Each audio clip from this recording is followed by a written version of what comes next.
How bad is the Jaylen Brown trade really?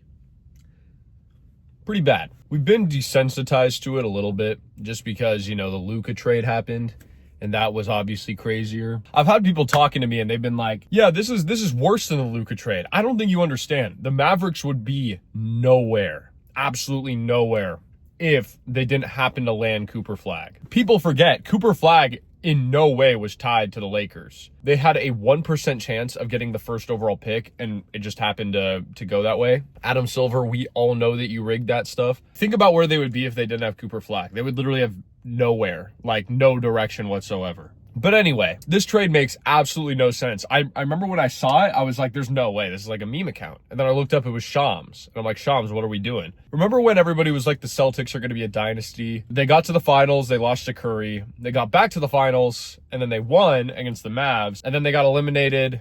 And then they got eliminated in the first round. So yeah, that dynasty, that just didn't happen. I mean, they got a chip, so good job, but at least they're not in the worst position in the world. Like, they basically just got rid of Jaylen Brown for 2 first-round picks. So at least like they could trade those picks and get, something out of that if they wanted to. I kind of have a sneaky theory that maybe they're making a swing move for like AD somehow, and it's just like a salary thing. I don't know. Assuming that none of that happens, F trade. 100% F trade for the Celtics, S plus or whatever, A plus trade for the 76ers. I made a video on what they need to do over the offseason, and I said they need to go to the Kings and try to trade Paul George to the Kings because they would be stupid enough to trade for him. I didn't think the Celtics, a top 2 franchise of all time, they decided to do it. They decided to trade for Paul George. Not only did they trade for him, but they got rid of Jaylen Brown. It makes no sense. You've seen those videos of spamming the Instagram.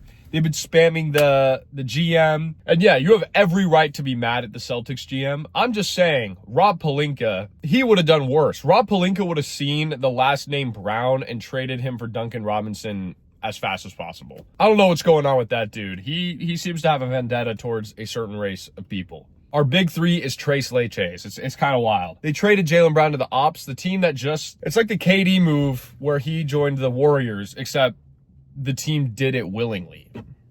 I don't know. It makes no sense. Tyrese Maxey, VJ Edgecombe, now they don't have to worry about having Paul George's contract. They're going to have Jaylen Brown and Joel Embiid. And then all they need is that other starter. Now stay with me here. What if they went and got LeBron James? I've heard people talking about it. To me, I thought LeBron was only going to be like open to certain teams, but it actually sounds like he's just going to hear a pitch from basically every team. Every other team, it's like, if they're a contender, it's, oh, we're a contender. But the 76ers, it's like, hey, we have a very specific role for you. And just think about what the team could be if you were here. And the fit would be weird.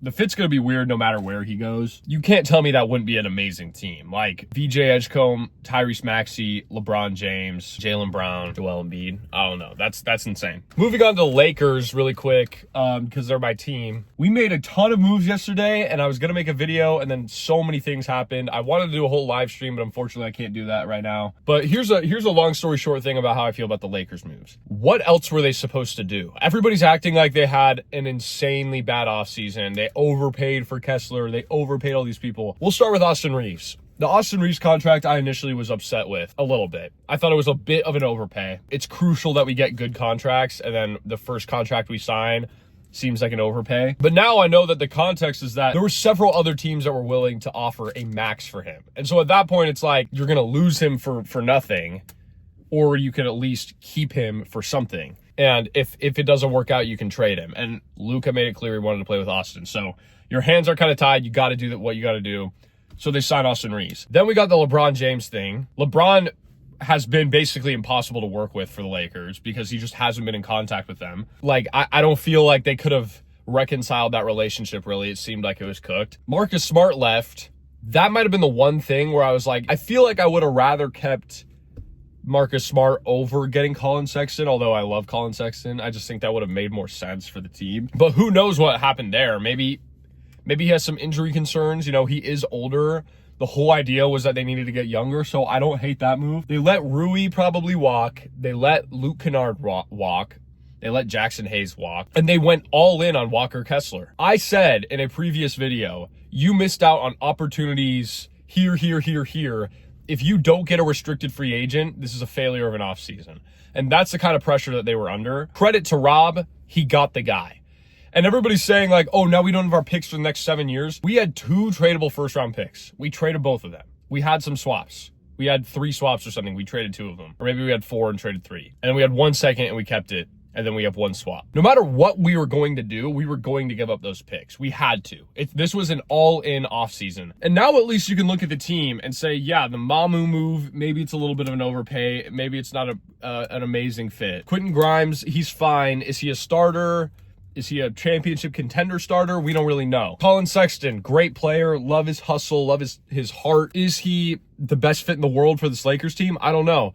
We still have Vando. We still have Dalton Connect. We're going to be relying heavily on Adu Thero and Cameron Carr, who have never really seen meaningful minutes. And we got Austin and Luka as our backcourt duo.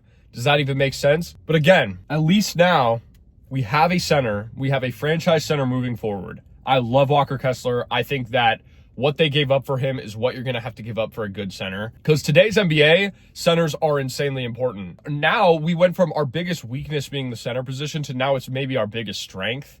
Because we have DA, who as a backup for $8 million, that's really great. I don't care. I know everybody slanders DA, including me. DA as a backup for $8 million is a good backup. And then you have Walker Kessler, who I think is the best non-all-star big in the league probably, has a ton of upside and is young, and he could be your center for the next 10 years. You could never, like if you wanted to, you could hold on to him literally forever. You have Luka, who in my opinion is a top 3, top 2, maybe even best player in the league. You have Austin Reeves, who has only shown growth over these last couple of years, and he's the oldest guy on the team. So now it's like, yeah, we're probably not contenders. There's probably still some moves that are going to be made. I don't really know what they're going to do. They got to sign at least one person. But now finally, you're not looking at this team and saying, we need Jared Vanderbilt to learn how to shoot threes in order for us to be good, or Gabe Vincent's got to suddenly become a good player. We have young talent that they are talented in something. Let's see how much more they can go. Like, they have upside. I think if you asked somebody, a Lakers fan 3 years ago, here are the 2 rosters you could have. You could have the current one with D'Lo, Austin Reeves, but Austin Reeves isn't as good.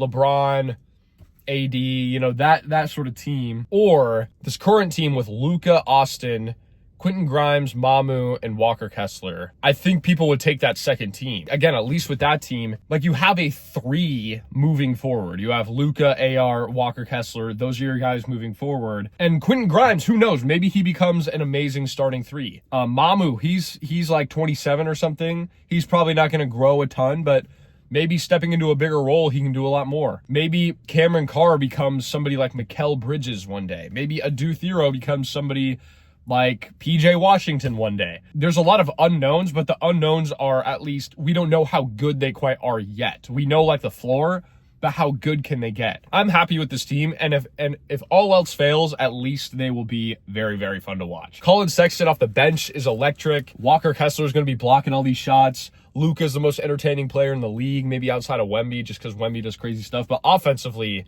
Luka just lights it up every night. Austin's got like a street ball kind of package. For the first time, it's like, and I love LeBron. I think he's the best basketball player of all time. I was so sick of all of the LeBron stuff, and now it's over. It's finally over. I don't have to wake up and look at my phone and see, where's LeBron gonna go? Who cares, bro? Like, just go somewhere. He's finally gone. And now we can finally build around our franchise player, Luka Doncic, who finally is our franchise player instead of it being LeBron. All respect to LeBron. He brought the city a chip, but now we can rest. We can rest knowing he's not going to ask for Russell Westbrook to be on the team or something. So yeah, that's what I think. Let me know what you guys think. Peace out.